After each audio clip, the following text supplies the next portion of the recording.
Hello friends, this is lecture number 50. The topic, the history of the English language. And in the last class we saw, we are in the Middle English period, and the last class we saw simplification of the different forms of noun and adjectives.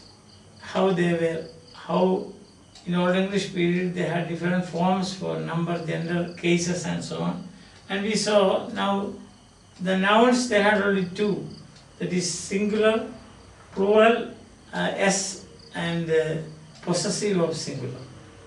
And then we saw that adjectives, they lost everything except what we have today is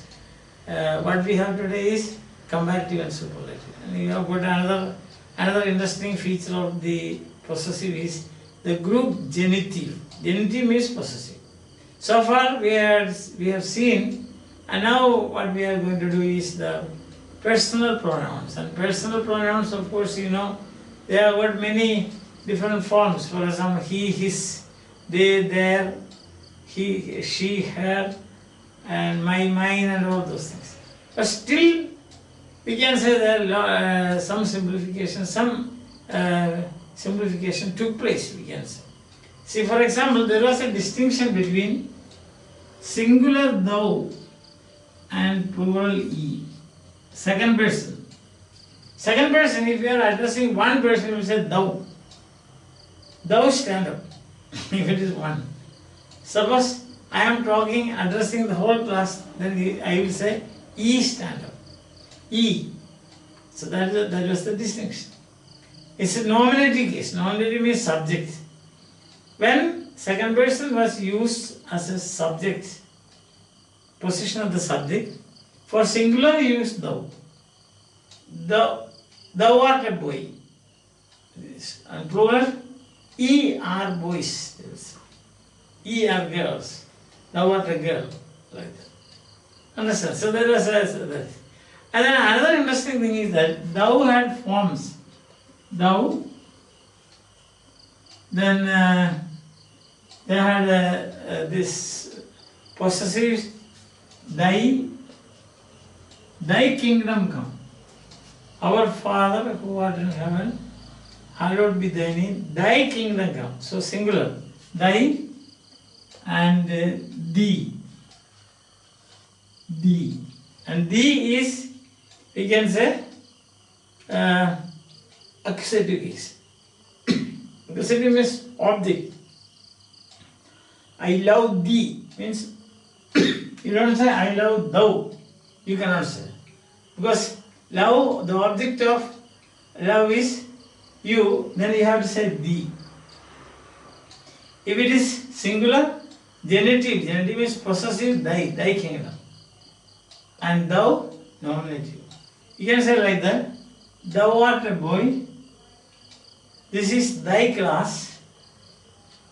I teach thee. A singular. If it is plural, you have to say ye, your, you. Plural is say ye, your, you. So you have to say ye are boys. This is your class, and I teach you. So this is plural, this is singular. Nominative, genitive, accusative. Nominative, genitive, accusative. Nominative means subject. Genitive means possession.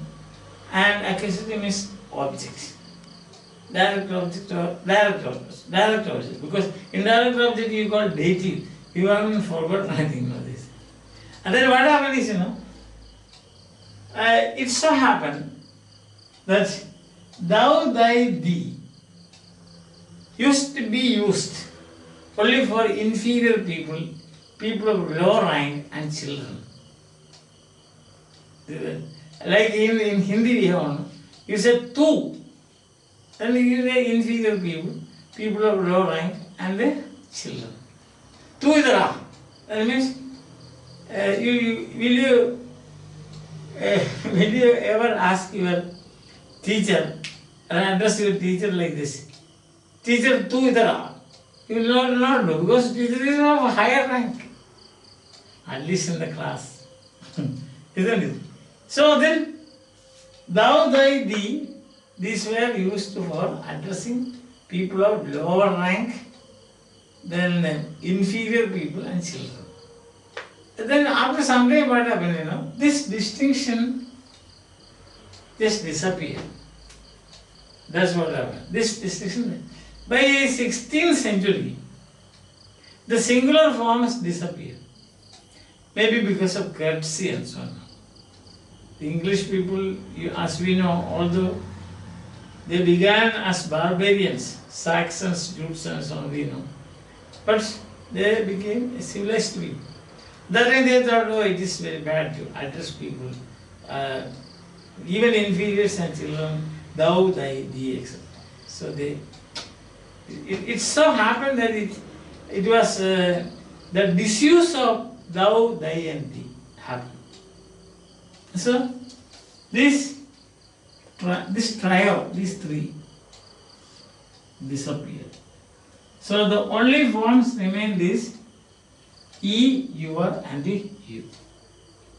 And after some time you will see what happens. This is step 1 in simplification. Step 1 in simplification is, what is the step 1? The disuse of thou, thy, thee for in the nominative, genitive and disappear. Or what we had is this one. Okay, step 1 simplification is over. Now we don't use this now. So what happened? That is step 2.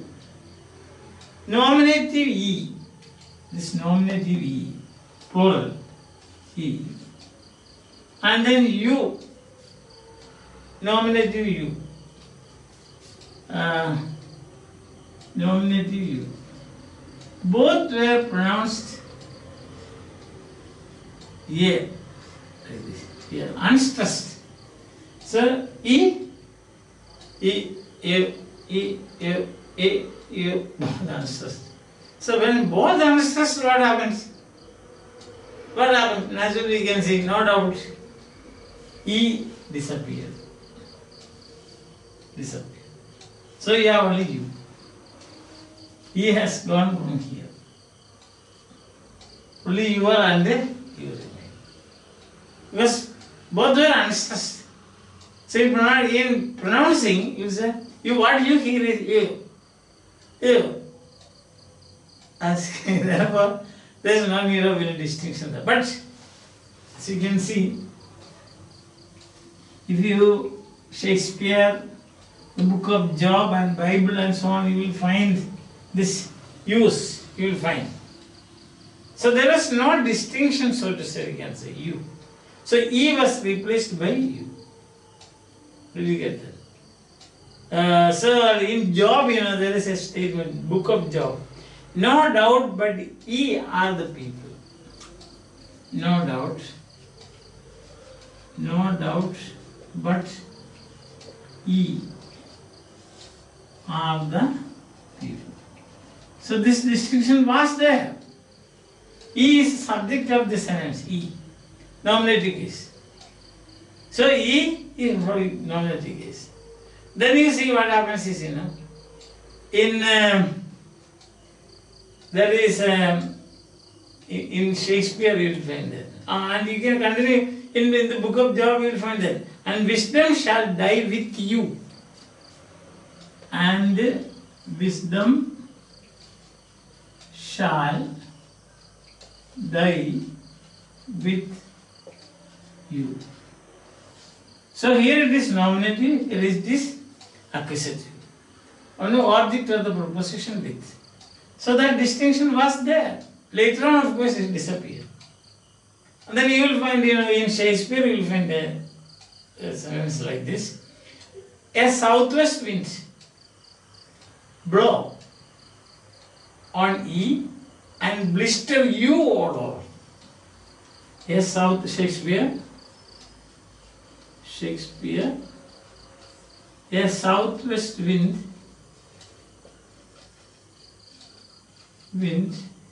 blow, a southwest wind blow on E and blister you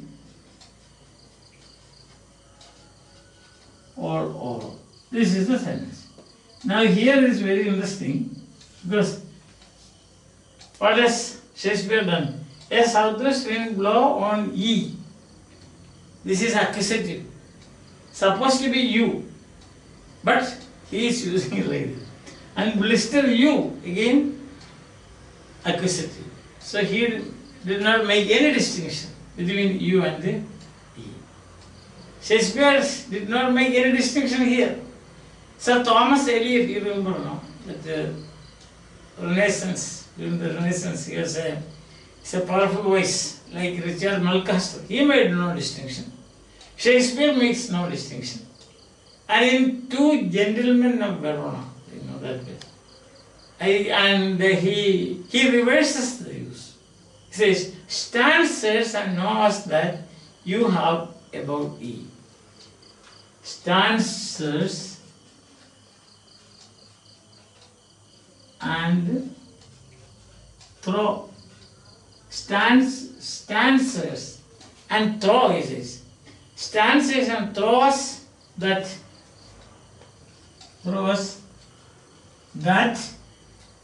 stances and throw us that you have about E. You have about E. Look at this. Shakespeare reverses this. Here you can see a southwest wind blow on E and blister U. He makes no distinction because both are in the accusative case. Here what he just reverses. He says, stand, sirs, and throws that you should be nominated E. He have about you here. What have been? If the distinction persists, it will be E and it is E here and U here. But you can see how Shakespeare reverses it. He uses U in the subject position and E in the object position. Look at that. And therefore what happened, that's what I am saying, two things happened. One, the pronunciation, both used to be pronounced like this, here, here. E, like this. And then U. E disappeared. But as I told you, and then usage. Shakespeare least bothered about it. For subject he uses E, object he uses U. And object he uses both E and U. But there was that distinction, as you can see in Job, the book of Job. No doubt, but E, subject, are the people. Means you are the people, and wisdom shall die with you. This object. So what I was trying to tell you is this: there was this distinction, but by 16th century, by end of the 16th century, the difference between U and E disappeared. Right? So what we have in now today is for subject position and object position, you have only one, and that is you. So what has happened now? You know, usage one. Secondly, disappearance of thou, thy, thee. Thou, thy, thee disappearance is first step, first towards simplification. Second is the distinction between you and E lost. So that is the second steps to simplification. Now let's see. Now the next point is third person singular. Third person singular possessive. It was his. His. You can see in Merchant of Venice, Portia says like this. Portia says. She says that how far that little candle throws his beams. How far that little candle, Portia, in Merchant of Venice. In the Merchant of Venice. Short form. Like as you like it is, a midsummer night's dream. MSND. It is like this. The Merchant of Venice. So how far the little candle has spread his, see, beams. That is, how far that little candle spread his beams. Some editions you will find the throws also. Spread or throws. Throws or spread his beams. So point is here, his. The third person possessive singular of singular was his, not the person they its. That's what I'm trying to tell you. Okay. Then you can see in Hamlet, Horatio says, when he is speaking, referring to the ghost in Hamlet, Horatio speaks. Horatio. What does Horatio say? He says like this, Horatio, it lifted up its head. It lifted up its head. That is another one. So his is now replaced by it. Usage is what matters. So the first one you saw, his. How far that little candle throws his beams. Shakespeare uses that. Again Shakespeare uses it. Understand? Then in Lear, King Lear, there is a usage, but also still we don't have its. Shakespeare says like that in King Lear, the head sparrow feed the cuckoo so long, the hedge sparrow feed the cuckoo so long that what will happen? So long that it had bit off by its young. It had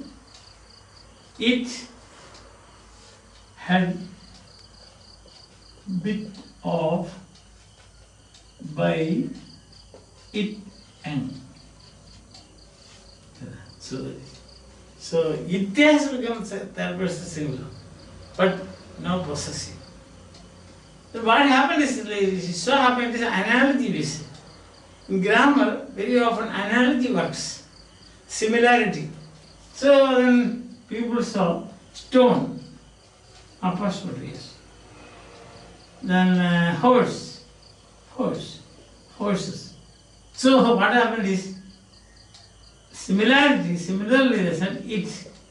Okay, you can have its. This is what happened. So in Middle English period, the possessive of it came to be used as its. It apostrophe S. But now there's a confusion now. What is that confusion? Its and its. Possessive pronouns as a rule do not take apostrophe. For example, we don't write like this now. His. Hisses we don't say. Or we don't say he apostrophe S. We don't do that. So, again another analogy. This disappeared. Now we have only its. This is a contribution of the Middle English period. During the Middle English period this happened. This is a great contribution. And if somebody uses, it or it's like this. Dryden and Johnson together they said that is an archaism. Now what is the meaning of it? Apostrophe is the word is crowded, no? Yes. So what is the meaning of apostrophe? Apostrophe, it, apostrophe s is, it can be read as either it is or it has. If you write like this, it's raining. Means it is raining. So that it is raining. It has been a nice day. It's been a nice day.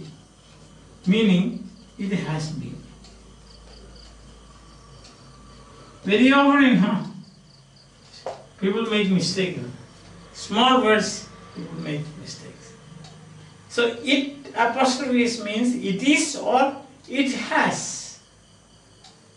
But it without apostrophe is possessive. It's. The cat is mine. It's food. It's food. Hod is the name of Dr. Johnson's cat. He went to London himself for buying its food. Its ITS. You got the one. Why? There is a reason. And what is the reason? Because stone apostrophe s, horse apostrophe s, then why don't you say it apostrophe s? Because you cannot use, there is a rule that possessive pronouns should not be used with apostrophe.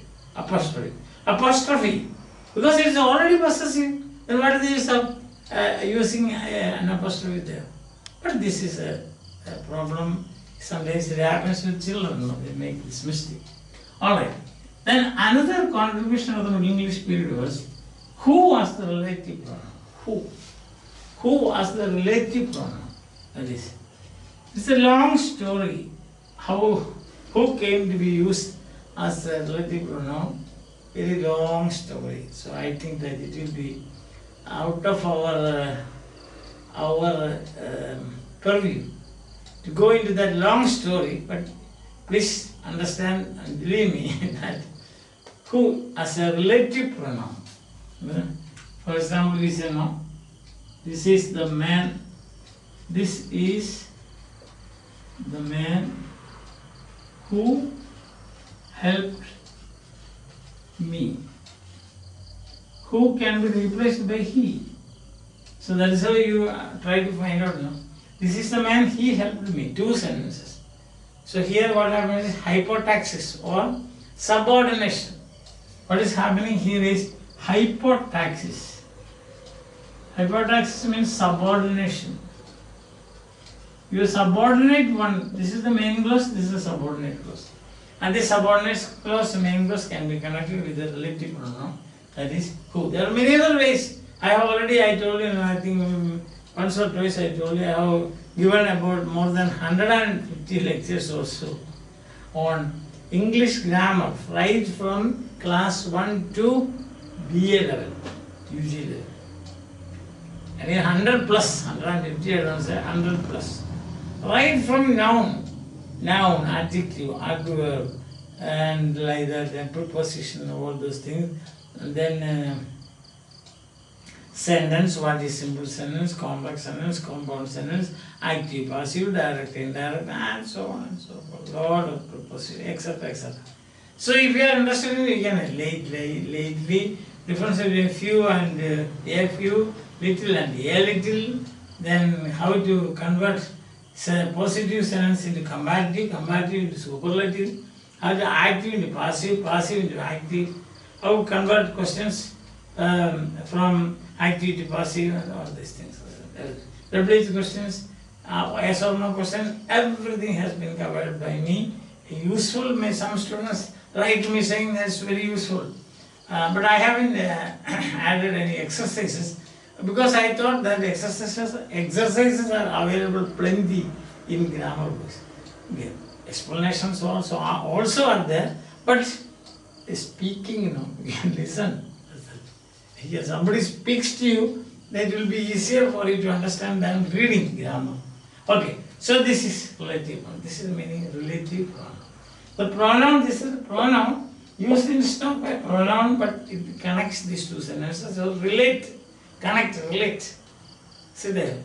I am related to him. Means I am connected to him. That's it. I think this about the we were talking about pronouns. So here we can see as it happens, simplification of English pronouns took place. You have got 3 steps. First step is the distinction between thou, thy, and thou, thy, and thou, thy, and what was that next word? Thee. Yes, thee. And he, your, you. So that is step 1. Isn't it? Am I right? Yes. Your, thy, thou, thee, and also you, isn't it? Yes. I think that was the step 1. You, your, you.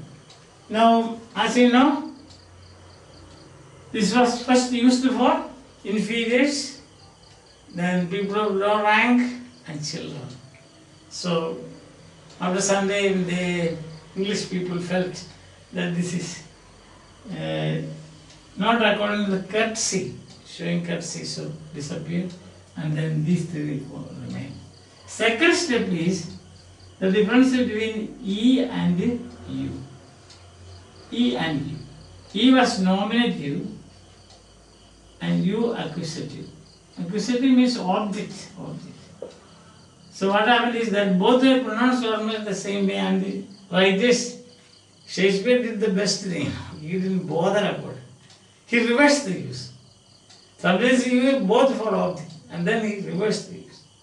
Because job we are seeing, it was there, that distinction was E. But then this disappeared. So that is step 2. Step 3, it and its. That is third person, as we know. The nominative of third person singular neutral was hit. And this H unstressed. Therefore you got it. Oh, I did not tell you that. This is the origin of it. In Old English period, third person nominative was hit, singular. Third person nominative neutral. Then another very interesting thing happened. They may not be very interesting like a story, but the grammatical gender was replaced by natural gender. Grammatical gender means form of the word. With man was male, the male gender, masculine. But we saw that, and that because its form was man, gender is form. Grammatical gender means gender was determined by the form of the word. And natural gender means gender was determined by the meaning of the word. So, stone, it is neutral because its meaning is that. It has got a neutral meaning. Therefore, it is it. So, in the Old English period, this was hit. And now, the hit came to be unstressed. Therefore, hit. Hit is a stone, hit is a stone, it is a stone. Her disappeared and then it remained. Now the next question was, it should have a possessive. The original possessive was his. Candle throws his beams. Candle throws his beam. And then what happened? Analogy word. Stone apostrophe s stones, etc. The it apostrophe s its. Again, another analogy, that is, we don't use apostrophe for pronouns, and therefore that apostrophe disappears. Now it apostrophe s means it is or it has. Another great contribution of Middle English period is the relative pronoun who. That is, it relates as well as it acts as a pronoun, and therefore it is a relative pronoun. The story is a long one, and therefore please excuse me for not telling you the story of who. If you are very much interested, of course, there are special books on this, devoted to such kind of things. So pages, it runs into pages. You can also read and understand, but I am not washing my hands like pirate. But I think that in this situation, and your syllabus, you have to be like that also. You have to be within syllabus also. This is enough, and that's why I don't think that I should bother with the history of who came to exist in the Middle English period. Alright, I hope you have been enjoying my classes. So 3 steps for simplification. 1, disappear thou, thy, thee for singular and also for inferior people and children. This disappeared in only 3 forms. Then E and the U. E was used as subject, and this is object. Then both were pronounced here, and therefore that also disappeared. Now we have only U for object and subject. And your, of course, remains because that is possessive. Then you found it for 2 reasons. One is analogy, and the other is disappearance of the grammatical gender. So natural gender, then hit. Analogy is stone, apostrophe is stone. So it, apostrophe. Then the rule. What is the rule? Pronouns don't use apostrophes. Yes. So it's. Now today it means it is. It apostrophe means it is or it has. And then we have got another contribution during Middle English period, that is who. Relative pronoun. I hope that's alright for you. You have been watching, and it is fruitful. Just fruitful watching. Spend your time and hope to see you again with another topic in the Middle English period. Probably the changes that happened to the verb, that's also important. Now we have seen noun, adjective, pronoun. Next, of course, is verb. Adjective has not changed, and adverb also has not changed. Adverb, all the distinctions lost, and only what remains is only like adjective. Adverb also has only comparative and superlative. Those things we will see later. So till we meet again, bye. Have a nice time. Enjoy. Tomorrow is Sunday. You can enjoy your holiday. Okay, fine.